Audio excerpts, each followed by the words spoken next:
People who won/inherited a lot of money. What are your horror stories from people begging you for your money? Story 1. My grandmother had an education fund made for me and put money in every month. I was pretty young, and my mom was poor and wanted to use that money to buy pot and cigarettes and other stuff. She kept bugging me and bribing me with stuff. I told my grandmother, who made sure my mom couldn't access the account. Comment: I wish my grandparents would have done that. My dad gained control of my college fund when my grandpa died. Instead of saving it for when I went to college, he used it to live off of so he wouldn't have to work. When it came time for me to apply for college, there was $100 left in the account that started with about $30,000. It's something I never forgave him for. Story 2. I'm dealing with this crap right now. My great aunt, the godmother, was a lesbian. Her partner, my Auntie Kitty, had been with her since the 1950s when my godmother moved to New York. Auntie Kitty was disowned by her family when it came out she was with a woman. My godmother died when I was 12 and left my Aunt Kitty everything in her will, which made things stained with my dad's family, though my dad and one of his brothers still talk to her. I moved to New York at 18 for school, and knowing no one else in the city, we became close. She was thrilled that I wanted to have a relationship with her and spend time with her, and I didn't hesitate to think of her as my aunt, even though she technically wasn't. She was legit the greatest, and we spent holidays together, and she would come to things I worked on, and I knew all of her friends and she knew all of mine. I basically spent a decade with her being like another grandmother to me. She died a few months ago, and it sucks. I miss her a lot, to put it lightly, but she was in her 90s and lived a long life. Thing was, she left everything to me. Now, I knew she had money, it was hard to miss, but I didn't know how much money she had. I ended up with a decent sized amount of cash and investment, a brownstone in the city, and a place in on the beach of the Carolinas. Her family came out of the woodwork when she died, sniffing around for money and demanding I give them the beach house or cash or whatever. Her will states explicitly that they're not to receive anything from her estate, and it's all to go to me, but they're threatening to sue since they're sure she wanted to give them something, even though she hadn't talked to any of them in over half a century, and in some cases, had never met them. On the opposite side of things, my dad's sisters and brothers are pissed they didn't get anything, because they occasionally send her a Christmas card. None of them view it as fair that I was given everything when they were given nothing. None of them showed up to her funeral. None of them had properly seen her or talked to her in years, except my dad. One of my aunts has gone so far as harassing my boyfriend because he's apparently only in it for the money, despite the fact that he had a better relationship with her than she did and had to help me plan her funeral. It's basically a crap show, and I hate it. Comments: good for you, and hire an estate lawyer who can explain to you some of the laws and proceedings with keeping yourself safe, protected, and unharassable. They will also have contacts with good defense lawyers if need be. Answer: there has been an estate lawyer in place since I realized how much there was, to be honest. I showed a friend who's a lawyer and her first response was, "No, estate lawyer, now. You will freak this up and lose out of it if you don't get one." It's just sort of stressful to get texts from my lawyers basically saying, "Your family is bad crap, what the frick," every day. Story 3.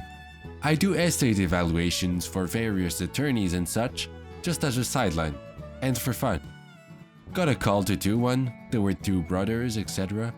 The way I look at it, you pay me up front, usually about $500 for small stuff, and I come in, make baseline valuation of personal property, not real estate, and give estimates based upon what the goods would probably realize at an auction. Usually, the big stuff is liquidated and divided monetarily, so I don't fool with that.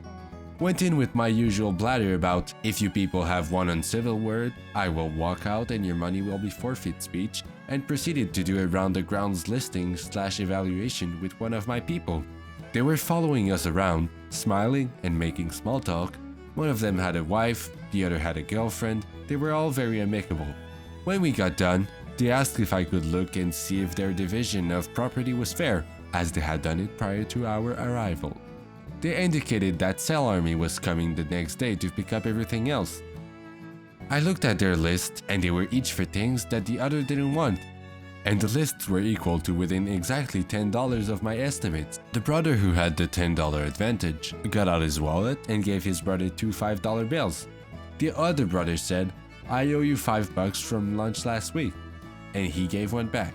Then they told me that it was worth $500 to know that they were even and it wouldn't mess up their relationship. They called me about 2 weeks later, asking if I had cashed their checks as they were closing out the estate. I had torn it up and told them so. They sent the money to the Wind River Tribal Youth Program. Haven't thought about that in years. Thanks, Reddit. Story 4. My grandmother has dementia and her husband is dying of cancer. They have over $1 million in assets that has been divided between 4 sons. One son is a mentally ill junkie who has been in and out of jail. He has already been promised their house as his share of inheritance, but he has been doing all he can to get more from his mother while her husband has been in the hospital, slowly dying for the last few months. He steals her credit cards, opens new ones in her name, and attempts to access their money through online banking. My step-grandfather is trying to get her declared mentally incompetent to prevent my uncle from manipulating her finances, but between his health issues and being in and out of the hospital, it is proving difficult.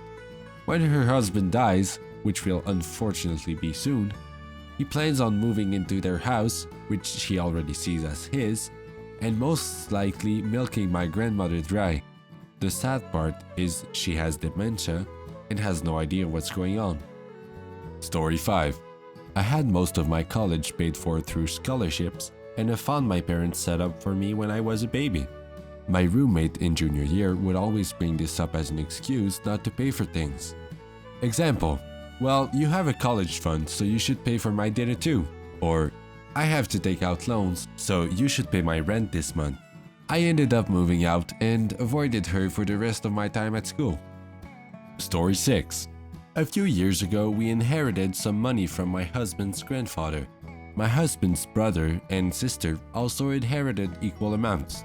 His sister, we had not spoken to in several years, emailed my husband and his brother asking for their portion of the inheritance because her part-time personal trainer job wasn't enough to keep funding her lifestyle. Story 7. When I was diagnosed with cancer, my job took up a collection for me. They were very generous, and it grew to a fair amount of money, which we used throughout my treatment so that we didn't worry about bills and whatnot. My sister found out about the money and began asking for money, never once offering help, but always having a sub-story about why she needed the cash. When I lied and said the money was gone, she stopped calling altogether. Oh, and when I was a toddler, my mom passed away in a car accident. I had bonds given to me from family friends to help me later in life. My aunt who adopted me cashed all the bonds before I even finished elementary school, leaving me with nothing. Story 8. One of them was an out-of-control mess that after stealing and making her parents' life hell, they finally had to cut her out of their lives. My grandma died and she didn't even bother coming to the funeral. My grandpa ended up in a memory care facility which blew through the last of what they had saved up, and then my dad and his other sister took over the payments. When he passed away, they had paid over $70,000 combined for him to live in a nice facility for the last few years of his life.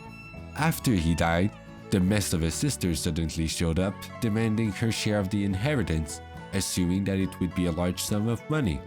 They sent her a bill for 1/3 of the $70,000. Story 9. My grandpa was pretty well off and he suddenly died of undiagnosed prostate cancer a decade or so ago. The kids from his second marriage immediately swooped in and started claiming everything as theirs, despite us being just as close to him as they were.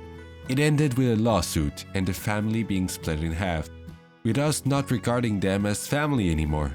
We ended up getting basically nothing, and I'm frankly not impressed with how it was handled by either side.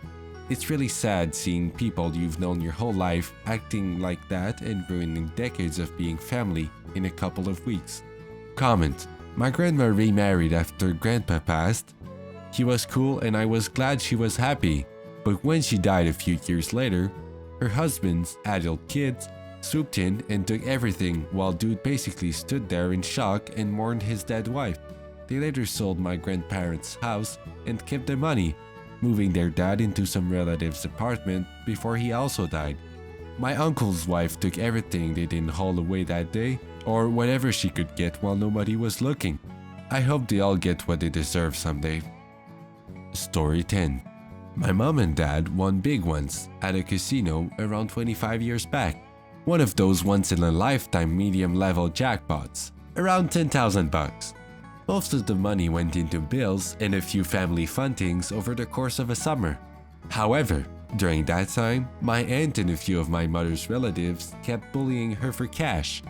Her relatives kept demanding some of the cash because the casino trip was with them. They invited my folks along and drove them. So, by their logic, they were obliged to some part of the winnings. My aunt, on the other hand, just kept begging so she could help out with her kids' debt. They are very spoiled kids and over the years have run themselves into the ground financially, and every time, their mother, my aunt, digs them out. My folks never gave in though, even though my mother's relatives threatened to sue, which they didn't, and my aunt eventually just moved on. After this, no one on my mother's side would go with my folks without making clear that if they won, they would get some of the money. Needless to say, my parents never went with them again, and for a time went there on their own. I was young at the time and used to not having much growing up because we were very poor.